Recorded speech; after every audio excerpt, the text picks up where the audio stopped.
It's been 2 weeks since Senator Jameson Timber and 78 young people were arrested and jailed. The 78 were having a peaceful and private youth day braai to commemorate the 1976 Soweto uprising. Achipere mushe mureZimbabwe tunofadza mairi ari kuyachita the regime under Idi Mnangagwa aiwa iri very oppressive and brutal. Noda kwokuti aiwa vana Jameson Timber wane 2 weeks apo pakakepchiwa vachiita a peaceful gathering. Saka bina mashoko achita unoti subscribe or like wotina on the bell icon. Anyora chiti Senator Timber is being punished for being a thorn in the regime's flesh.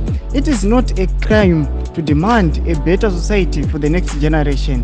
He offered young people his home, which was violently attacked by red police and tear gassed on International Youth Day. The attendees were beaten and tortured. Many of them sustained fractured limbs and severe injuries. The dragged arrest also resulted in passers-by, his tenant and numerous bystanders also being tortured and arrested and detained. Bail is a constitutional entitlement.